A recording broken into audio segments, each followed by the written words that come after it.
창세기 18장. 여호와께서 마므레의 큰 나무들 근처에서 아브라함에게 나타나셨습니다. 그때 아브라함은 한낮의 열기 속에서 장막 입구에 앉아 있었습니다. 아브라함이 눈을 들어보니 세 사람이 맞은편에 서 있었습니다. 아브라함은 그들을 보자마자 맞이하러 얼른 장막에서 뛰어나갔습니다. 그리고 땅에 엎드려 절했습니다. 아브라함이 말했습니다. 내 주여, 제가 주의 은총을 입었다면 주의 종을 그냥 지나치지 마십시오. 물을 갖다 드릴 테니 발을 씻으시고 이 나무 아래에서 쉬십시오. 빵을 조금 갖다 드릴 테니 기운을 차리신 후에 갈 길을 가십시오. 여러분께서 종에게로 오셨기 때문입니다. 그들이 대답했습니다. 그리하여라. 네 말대로 하여라. 아브라함은 서둘러 장막 안에 있던 사라에게 가서 말했습니다. 얼른 고운 밀가루 3스아를 가져다가 반죽해 빵을 만드시오. 아브라함이 가축들이 있는 데로 달려가서 가장 살찌고 좋은 송아지 한 마리를 골라 하인에게 주니 하인이 서둘러 요리를 했습니다. 아브라함이 버터와 우유와 하인이 요리한 송아지 요리를 그들에게 주었습니다. 그들이 먹는 동안 아브라함은 그들 가까이에 있는 나무 아래 서 있었습니다. 그들이 아브라함에게 물었습니다. 네 아내 사라는 어디 있느냐? 아브라함이 대답했습니다. 지금 장막 안에 있습니다. 그러자 여호와께서 말씀하셨습니다. 내가 내년 이맘때쯤 반드시 너에게 돌아오겠다. 그때 네 아내 사라에게 아들이 있을 것이다. 사라는 아브라함의 뒤에 있는 장막 입구에서 듣고 있었습니다. 아브라함과 사라는 이미 나이가 많아 늙었고 사라는 아이를 낳을 수 있는 시기가 지난 상태였습니다. 그래서 사라는 속으로 웃으면서 말했습니다. 내가 이렇게 늙어서 기력이 없고 내 주인도 늙었는데 내게 과연 그런 기쁜 일이 있겠는가? 그러자 여호와께서 아브라함에게 말씀하셨습니다. 사라는 왜 웃으며 내가 이렇게 늙었는데 정말 아이를 낳을 수 있겠는가? 라고 하느냐? 여호와께 어려워서 못할 일이 있겠느냐? 내가 내년 이맘때쯤 곧 정해진 때에 너에게 돌아올 것이며 사라에게 아들이 있을 것이다. 사라는 두려워서 거짓말을 했습니다. 저는 웃지 않았습니다. 그러자 여호와께서 말씀하셨습니다. 아니다. 네가 웃었다. 그리고 그 사람들은 거기에서 일어나 소돔 쪽을 바라보았습니다. 아브라함은 그들을 전송하려고 그들과 함께 걸어갔습니다. 그때 여호와께서 말씀하셨습니다. 내가 지금 하려는 일을 아브라함에게 숨기겠는가? 아브라함은 분명히 크고 강한 민족이 될 것이며 땅의 모든 나라들이 그를 통해 복을 받게 될 것이다.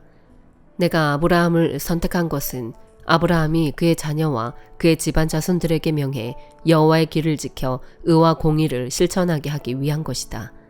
그리하여 나 여호와가 아브라함에게 말한 것을 그를 위해 다 이루고자 하는 것이다. 여호와께서 말씀하셨습니다. 소돔과 고모라에 대한 부르짖음이 크고 그 죄악이 심히 무겁다. 내가 내려가서 그들이 한 짓이 내게 들린 부르짖음과 같은지 그렇지 않은지 살펴보고 알고자 한다. 그 사람들이 그곳을 떠나 소돔을 향해 갔습니다. 그러나 아브라함은 여호와 앞에 그대로 서 있었습니다. 아브라함이 다가서면서 말했습니다. 주께서는 의인을 악인과 함께 쓸어버리시렵니까? 만약 그 성에 의인 50명이 있다면 어떻게 하시겠습니까? 그 성에 의인 50명이 있는데도 그곳을 용서하지 않고 정말 쓸어버리시겠습니까? 의인을 악인과 같이 죽이고 의인을 악인처럼 대하시는 것은 주께는 있을 수 없는 일입니다. 온 세상을 심판하시는 분인 주께서 공정하게 판단하셔야 하지 않겠습니까? 여호와께서 말씀하셨습니다. 내가 소돔 성에서 의인 50명을 찾으면 그들을 위해 그 온 땅을 용서할 것이다. 아브라함이 대답했습니다. 제가 비록 먼지와 재 같은 존재에 불과하지만 내 주께 감히 말씀드리겠습니다. 만약 의인 50명에서 5사람이 모자란다면 어떻게 하시겠습니까? 그 5사람 때문에 그 성 전체를 멸망시키시겠습니까? 여호와께서 말씀하셨습니다. 만약 거기에서 45명을 찾으면 내가 멸망시키지 않겠다. 아브라함이 다시 말했습니다. 만약 거기에서 40명만 찾으신다면 어떻게 하시겠습니까? 여호와께서 말씀하셨습니다. 40명을 위해 내가 그렇게 하지 않겠다. 아브라함이 말했습니다. 내 주여, 노여워하지 마십시오. 제가 말씀드리고자 합니다. 만약 거기에서 30명만 찾으시면 어떻게 하시겠습니까? 여호와께서 대답하셨습니다. 30명을 찾으면 내가 그렇게 하지 않겠다. 아브라함이 말했습니다. 제가 감히 주께 말씀드리고자 합니다. 만약 20명만 찾으시면 어떻게 하시겠습니까? 여호와께서 말씀하셨습니다. 내가 그 20명을 위해 멸망시키지 않겠다. 아브라함이 말했습니다. 내 주여 노여워하지 마십시오. 제가 마지막으로 한 번만 더 말씀드리겠습니다. 만약 거기에서 10명만 찾으시면 어떻게 하시겠습니까? 여호와께서 대답하셨습니다. 내가 그 10명을 위해 멸망시키지 않겠다. 여호와께서 아브라함에게 말씀하시기를 마치시고 즉시 떠나셨습니다. 그리고 아브라함도 자기 집으로 돌아갔습니다. 마태복음 17장. 그리고 6일 후에 예수께서 베드로와 야고보와 야고보의 동생 요한을 데리고 높은 산으로 올라가셨습니다. 예수께서는 그들 앞에서 모습이 변모돼 얼굴이 해처럼 빛나고 옷이 빛처럼 새하얗게 됐습니다. 바로 그때 모세와 엘리야가 그들 앞에 나타나 예수와 이야기를 나눴습니다. 베드로가 예수께 말했습니다. 주여, 우리가 여기 있으니 참 좋습니다. 주께서 원하신다면 제가 여기에다 초막셋을 만들되 하나는 주를 위해, 하나는 모세를 위해, 하나는 엘리야를 위해 짓겠습니다. 베드로가 말하고 있을 때에 빛나는 구름이 그들을 덮더니 구름 속에서 소리가 들려왔습니다. 이는 내가 사랑하는 아들이다. 내가 그를 기뻐한다. 너희는 그의 말을 들으라. 그 소리를 듣고 제자들은 너무나 두려운 나머지 얼굴을 땅에 대고 엎드렸습니다. 그때 예수께서 다가와 그들을 어루만지며 말씀하셨습니다. 일어나라, 두려워하지 말라. 그들이 눈을 들어보니 예수 외에는 아무도 보이지 않았습니다. 산을 내려오면서 예수께서 그들에게 당부하셨습니다. 인자가 죽은 사람들 가운데서 다시 살아날 때까지는 너희가 본 것을 아무에게도 말하지 말라. 그러자 제자들이 예수께 물었습니다. 그런데 왜 율법학자들은 엘리야가 먼저 와야 한다고 말하는 것입니까? 예수께서 대답하셨습니다. 분명히 엘리야가 와서 모든 것을 회복시킬 것이다. 그러나 내가 너희에게 말한다. 엘리야가 이미 왔다. 그런데 그들이 그를 알아보지 못하고 자기들 마음대로 대했다. 이와 같이 인자도 그들의 손에 고난을 당할 것이다. 그제야 제자들은 예수께서 세례자 요한을 두고 하신 말씀인 줄 깨달았습니다. 그들이 사람들에게 오자 어떤 사람이 예수께 나와 그 앞에 무릎을 꿇으며 말했습니다. 주여, 제 아들에게 자비를 베풀어 주십시오. 간질병에 걸려 몹시 고통받고 있습니다. 자주 불 속에 몸을 던지고 물 속에 뛰어들기도 합니다. 그래서 이 아이를 주의 제자들에게 데려왔지만 그들은 고치지 못했습니다. 예수께서 대답하셨습니다. 아, 믿음이 없고 타락한 세대여. 도대체 내가 언제까지 너희와 함께 있어야 하겠느냐? 내가 언제까지 너희를 참아야 하겠느냐? 아이를 데려오너라. 예수께서 귀신을 꾸짖으시자 귀신은 아이에게서 나갔고 바로 그 순간 아이가 나았습니다. 그때 제자들이 예수께 다가와 따로 물었습니다. 어째서 저희는 귀신을 쫓아내지 못했습니까? 예수께서 대답하셨습니다. 너희 믿음이 적기 때문이다. 내가 진실로 너희에게 말한다. 너희에게 겨자씨 한 알만한 믿음만 있어도 이 산을 향해 여기서 저기로 옮겨가거라 하면 옮겨갈 것이요. 너희가 못할 일이 없을 것이다. 그들이 갈릴리에 모여 있을 때 예수께서 그들에게 말씀하셨습니다. 인자가 사람들의 손에 넘겨질 것이다. 그리고 그들이 인자를 죽일 것이다. 그러나 인자는 3일 만에 살아날 것이다. 그러자 제자들은 큰 슬픔에 잠겼습니다. 그들이 가버나움에 도착했을 때 이 드라크마의 세금을 걷는 사람들이 베드로에게 와서 물었습니다. 당신네 선생님은 이 드라크마를 안 내십니까? 베드로가 대답했습니다. 내십니다. 베드로가 집으로 들어가니 예수께서 먼저 말을 꺼내셨습니다. 시몬아, 너는 어떻게 생각하느냐? 이 세상의 왕들은 누구로부터 관세와 주민세를 거두느냐? 자기 아들들이냐 다른 사람들이냐? 베드로가 대답했습니다. 다른 사람들로부터 거둡니다. 예수께서 베드로에게 말씀하셨습니다. 그렇다면 그 아들들은 세금이 면제된다. 하지만 그들의 비위를 건드리지 않도록 바다에 가서 낚시를 던져라. 처음 올라오는 고기를 잡아 입을 벌려보면 1세겔짜리 동전 한 잎이 있을 것이다. 그 동전을 가져다가 나와 네 몫으로 그들에게 주어라. 느헤미야 7장. 성벽을 건축하고 문짝들을 달고 나서 문지기와 노래하는 사람들과 레위 사람들을 임명했습니다. 나는 내 동생 하나니와 성의 사령관 하나냐를 세워 예루살렘을 다스리게 했습니다. 하나냐는 사람됨이 충직하고 많은 사람들보다 하나님을 더 경외하는 사람이었기 때문입니다. 내가 그들에게 말했습니다. 해가 높이 뜰 때까지 예루살렘 성문들을 열지 말고 문지기가 지키고 있는 동안에도 문을 단단히 닫고 빗장을 질러 놓아야 한다. 그리고 예루살렘 주민들을 경비로 세워 각기 지정된 초소와 자기 집 앞을 지키게 하라. 그 성은 크고 넓은데 성 안에 사는 사람들은 얼마 없고 제대로 지은 집들도 아직 얼마 없었습니다. 그런데 하나님이 내게 귀족들과 관리들과 일반 백성들을 모아 종족별로 인구를 조사할 마음을 주셨습니다.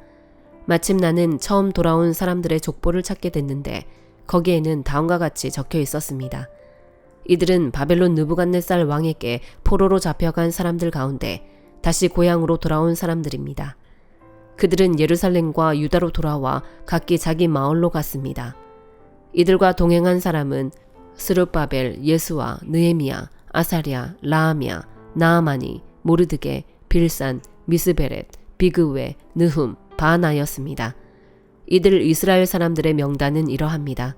바로스의 자손이 2172명, 스바다의 자손이 372명, 아라의 자손이 652명, 바모압의 자손 곧 예수아와 요압의 족보를 잇는 자손이 2818명, 엘람의 자손이 1254명, 사뚜의 자손이 845명, 삭개의 자손이 760명, 빈누이의 자손이 648명, 부베의 자손이 628명, 아스갓의 자손이 2322명, 아도니감의 자손이 667명, 비그웨의 자손이 2067명, 아딘의 자손이 655명, 아델의 자손 곧 히스기야의 자손이 98명, 하숨의 자손이 328명, 베스의 자손이 324명, 하립의 자손이 112명, 기브온의 자손이 95명이었습니다.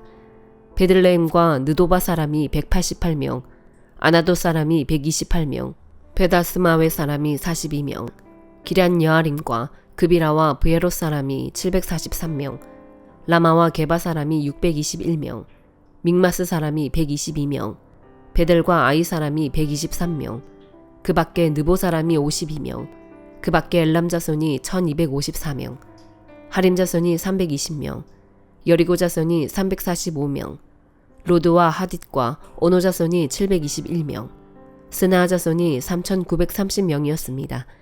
제사장들은 예수아 집안 여다야의 자손이 973명, 임멜의 자손이 1052명, 바스홀의 자손이 1247명, 하림의 자손이 1017명이었습니다.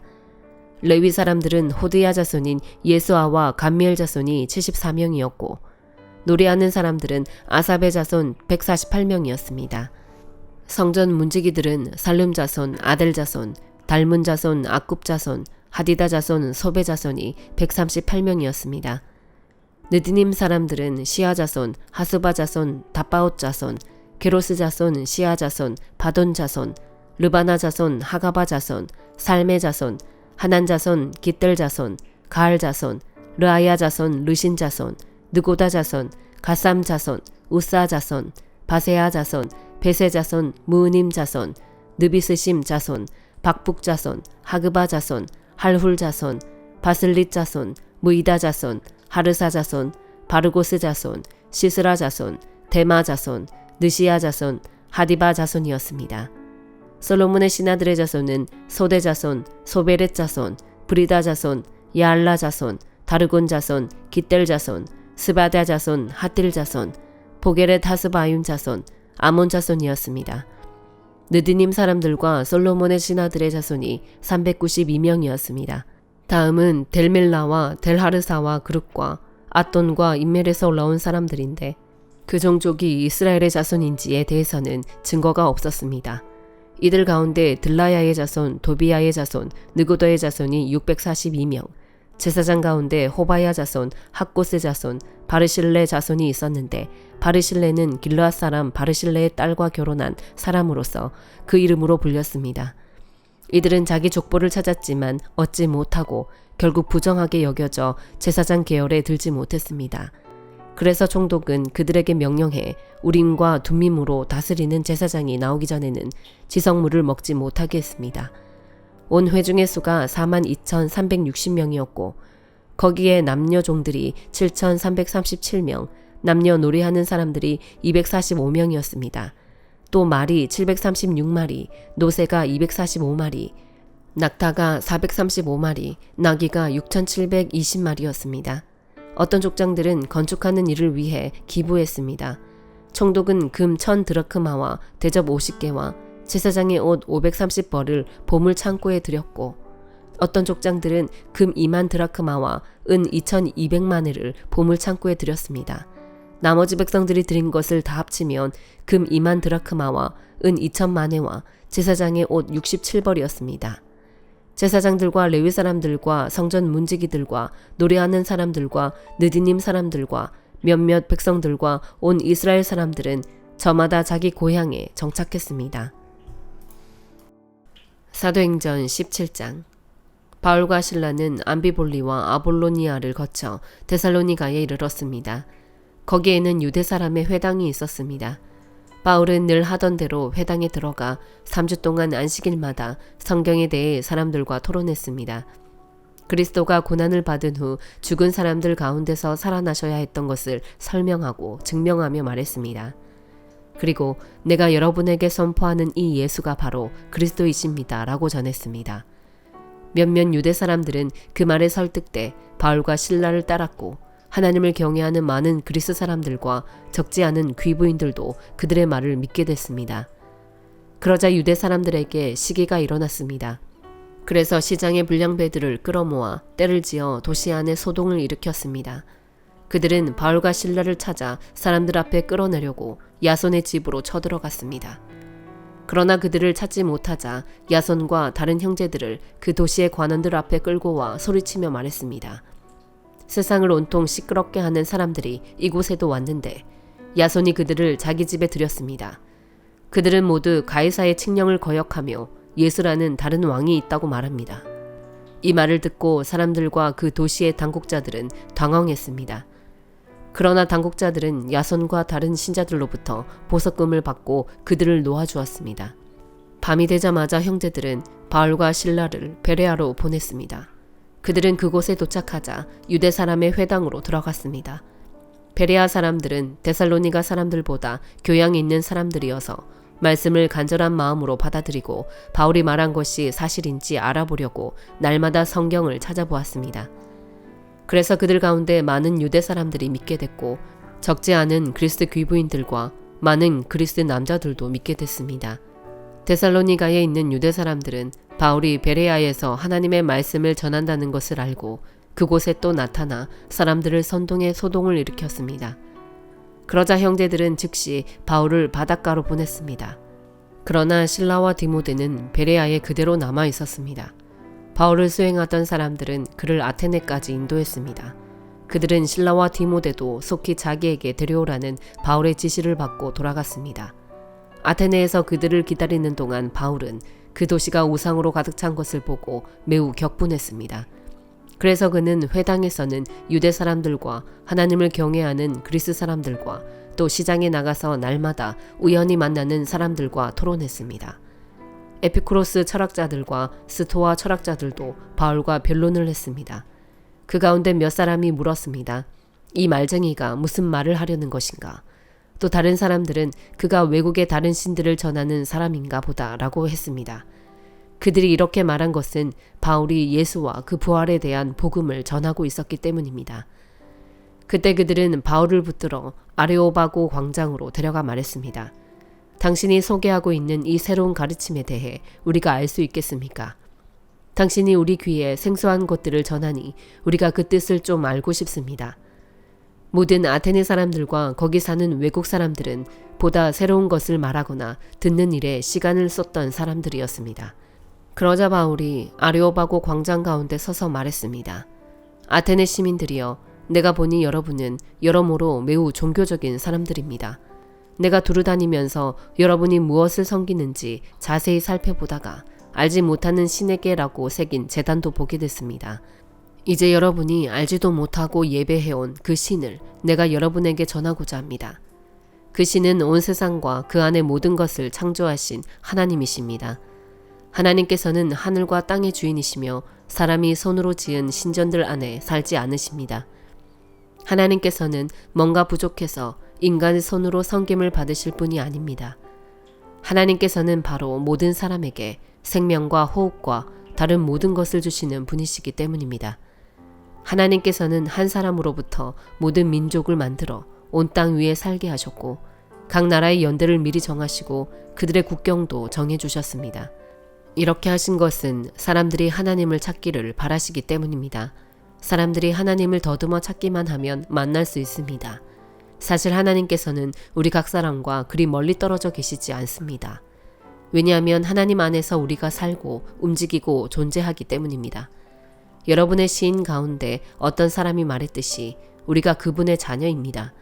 그러니 우리가 하나님의 자녀인 이상 하나님을 사람의 생각이나 기술로 금이나 은이나 돌에 새겨 만든 형상 따위로 생각해서는 안 됩니다. 알지 못했던 시대에는 하나님께서 그대로 내버려 두셨지만 이제는 어디서나 모든 사람에게 회개하라고 명령하십니다. 하나님께서는 자신이 세운 한 사람을 통해 세상을 공의로 심판할 날을 정하셨기 때문입니다. 하나님께서는 그를 죽은 사람들 가운데서 살리심으로 모든 사람에게 이 날에 대한 증거를 보이셨습니다. 죽은 사람들이 다시 살아난다는 말에 어떤 사람들은 비웃었지만 또 다른 사람들은 우리가 이 이야기에 대해 다시 듣고 싶소라고 말했습니다. 그러자 바울은 그들로부터 나왔습니다. 그때 몇 사람들은 바울을 따르며 믿게 됐습니다. 그 가운데는 디오누시오라는 아레오바고 의회원과 다말이라는 여인과 그 외에 몇 사람이 더 있었습니다. 아멘.